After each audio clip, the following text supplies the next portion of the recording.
Hi guys! Welcome back to my channel. I'm Isha, and for today's video, naisipan ko na gawin tong challenge na to dahil yung aking Real Technique sponge, na Miracle Complexion sponge, tinatapon ko na siya dahil sobrang butchered ko na siya, sobrang ginamit ko na siya, and naisipan ko na bakit hindi natin i-push further yung kakayanan nitong sponge na to at gawin ng full face of makeup. Ito lang ang gagamitin natin for our base. Madali lang yun for the base kasi ito naman talaga ginagamit for foundation, concealer, whatnot. Pero gagamitin din natin siya for our eyebrows, eyeshadows, lipstick, and lahat talaga yan. Without further ado, tignan na natin kung kaya ba talagang i-full face ang makeup natin with just using this one.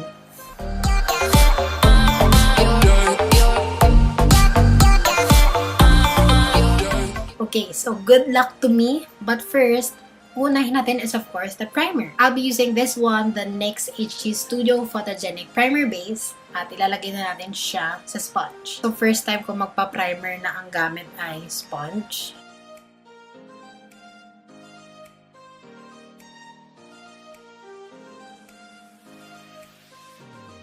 At hindi ko alam kung may effect pa siya or na-absorb lang niya lahat. Parang wala. Dagdagan natin.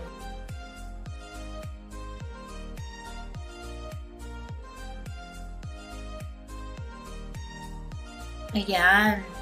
Meron na. Next is foundation na gagamitin ko is the Maybelline Dream Liquid Mousse. Tagal ko na itong di nagagamit.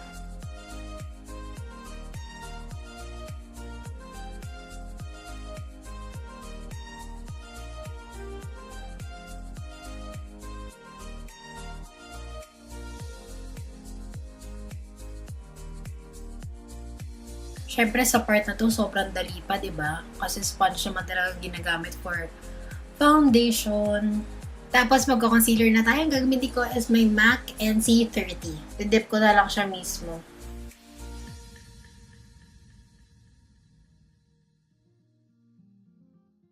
Highlight na rin tayo with this one.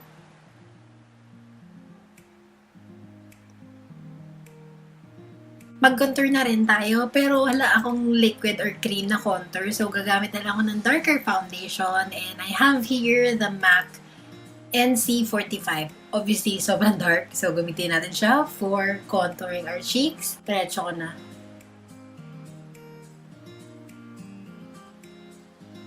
Ang ayaw ko lang dito sa MAC, hindi talaga siyang mabango. Tsaka wala siyang pop.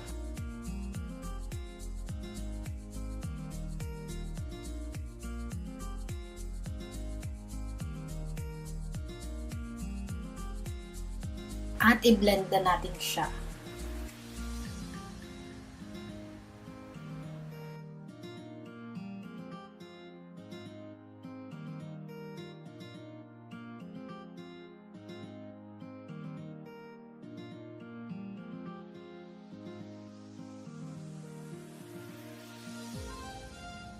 Cream blush na rin yung gamitin natin. At ang meron ako dito is the Revlon cream blush in the shade of Charmed Enchantment. She looks like this.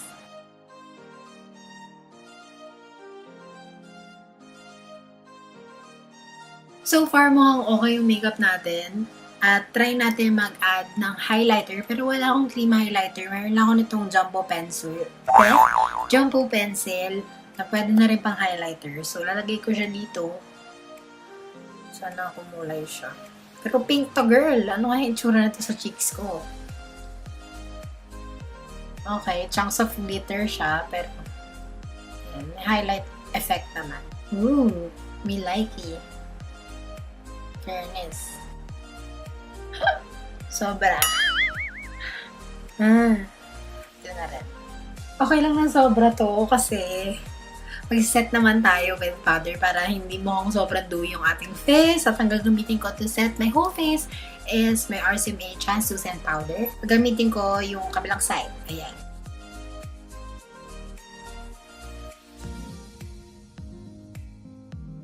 Bake muna natin to. May gana pang mag-bake. So, papat-pat lang natin yung powder para ma-set yung buong mukha. Siguro lang hirap. Sanay ako pag sineset ko yung face ko, with a brush. Hindi ako nagsisponge or puff. Sobrang bihira. Lagkit pa. Dagan natin.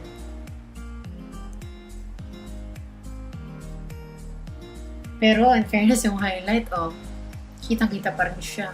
Huwag mo na masyado noo kasi, girl, yung kilay paano? Fairness. Better, di ba? I mean, okay. Hindi pala better. Okay siya. Yung mukhang katawa-tawa. Ngayon, ito na pinakamahirap sa lahat. Ang ating kilay. At itatry ko na ito yung gagamitin ko. May wax and may powder. Wax muna siya at itong gagamitin ko. Yung, di ba? Ayan. Yung matulis na part. Good luck!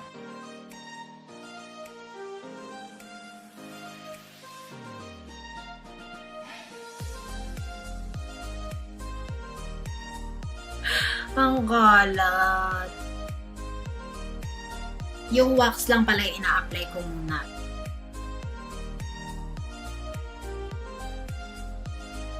Diba? So, pangkalat besh. Try natin yung powder na yung apply ko para ma-set. Diba? May pag-set pang nalalaman. Lilinisin ko na lang to with concealer para naman hindi mukhang katawa-tawa yung kilay ko. Gusto ko mukha pa rin maayos yung makeup. Yung mukha super plakada pero try naman natin yung kaya pa natin umalis. Ayan na siya. Ayan na yung kilay ko. Yan na yung best. Sobrang yan na yung best na kaya ko with my kilay. So, kunin natin ulit yung concealer. Kukonceal natin yung edges. Pero paano tayo mag-eyeshadow? Fairness.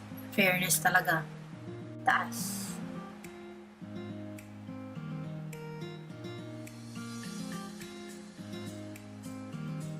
Ay, die. Hindi masyado. May mga na-miss na parts dito sa kilay. Kaya natin balikan. Yung kilay, hindi yung X. Pero girl, carry talaga siya, oh. Huh? Compare mo dito. Okay, so ito naman kapala. Pero talaga yung highlight ko dito, oh.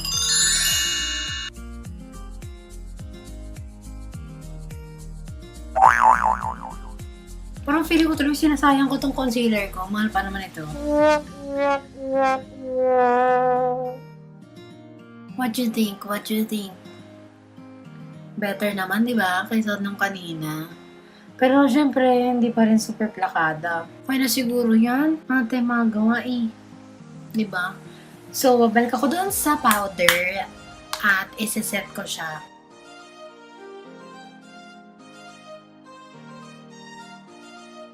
Ito na rin yung eyelids.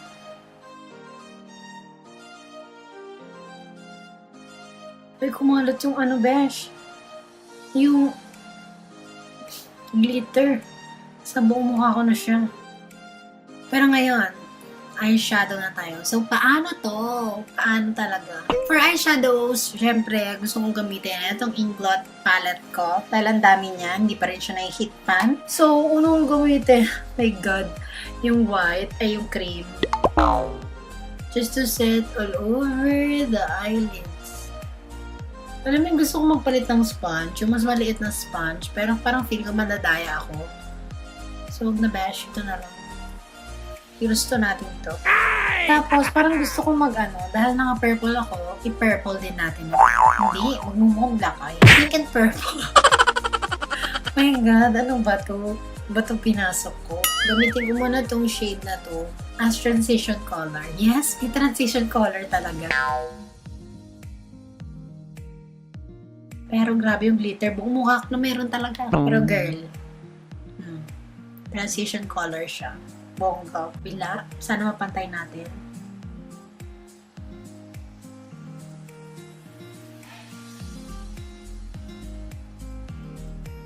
Hintay ba? Hindi. Maganda yung pagka-apply ko dito, ha? Ngayon, next color. Try ko kaya itong purple. Push na natin to guys. Itong purple.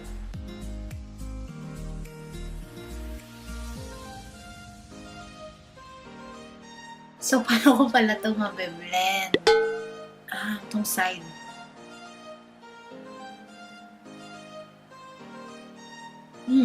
Fairness. Diba? Skills. Kabila.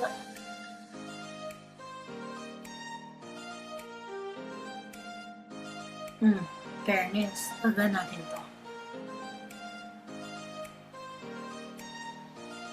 Tapos, gano'n ulit. I-blend natin. Ay, day.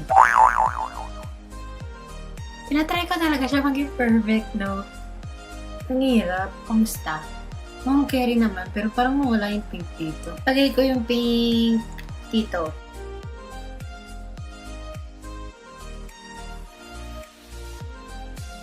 Okay. Hindi pantay, pero pwede na. Tapos, gusto ko kunin itong shade na to. Ito na lang ulit dito sa kabila. Para sa lower lashes.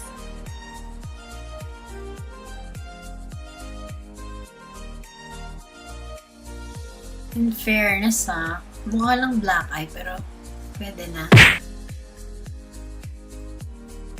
Saan ka pa? My God. Tapos, kunin natin itong shimmery na blue. Lagay natin sa inner corners. Sinisin natin. So, ayan na yung ating eyeshadow. Mukha naman siyang carry lang. Ganun. Ay, wait. May ano.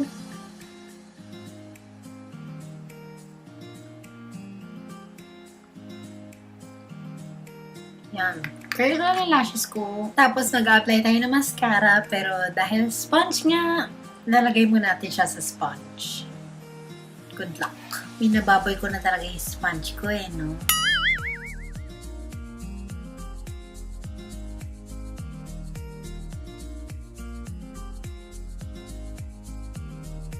Effect kaya to? Let's see. Hindi na ako nag-eyeliner ha. Mahirap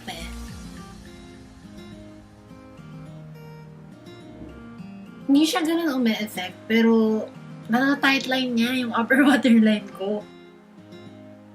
Meron naman. Nalilengtan niya nga yung lashes ko Pero syempre hindi ko maabot yung mga nasa dulong parts. Meron naman, di ba?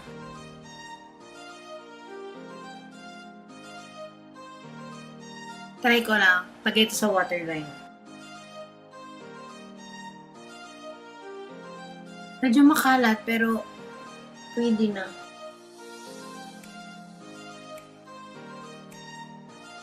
Oh, legit mukha na akong may eyebags. Ay, may eyebags. May eyebags talaga. Mukha akong sinuntok na try natin ayusin. How? Okay na yan. Last part, lipstick. Gamitin ko to. MAC Please Me. Hindi ko to masyadong ginagamit So, lang. Dito sa side. Bango.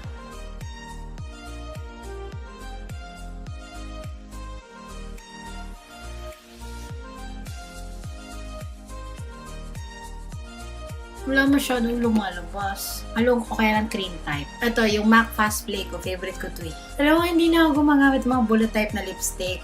Itong MAC, kaya ito yung ginagamit ko nga kasi sayang, di ba? Kasi ma-expire. Dahil puro liquid lipstick na ako na matte. Kasi ayoko na nagta-transfer.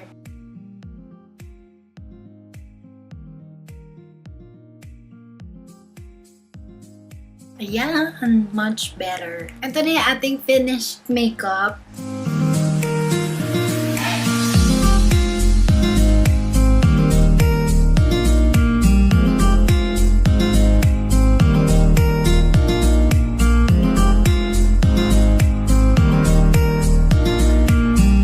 What do you guys think? Okay lang ba siya? Kaya mo bang lumabas? Or kaya ko bang lumabas sa gato yung makeup ko? Definitely no. Kasi purple yung eyeshadow ko. Kung gawin neutral yung eyeshadow kasi parang gusto ko mag-play around this, diba? Challenge nga to Challenge natin lalo yung sarili natin. Yung kilay, carry naman lumabas ng ganyan yung kilay ko. Na hindi perfect, parang everyday lang. Mascara, ang hirap i-apply ng mascara. Yung base, syempre, given na yan, alam na natin na kaya talaga ng sponge mabuo yung ating full face na base. Yung lipstick ang hirap din niya i-apply na sponge. And Basta ang hirap yung sa eyes. Sobrang hirap nun sa eyes. Paano pa kaya ako nag-eyeliner ako? Kung nag-wing eyeliner ako, mas mahirap. Pero yun na siya. Ito na yung ating finished look. So if you enjoyed this video as much as I did creating it, na sobrang nakaka-challenge talaga. Ang hirap. Hit the thumbs up button and comment down below kung meron pa kayong suggestions na challenges or whatnot. And do not forget to subscribe to my channel if you haven't already. And while you're there, click the notification bell para ma-notify kayo whenever I upload videos. And I'll see you in the next one. Bye! Pretty girl.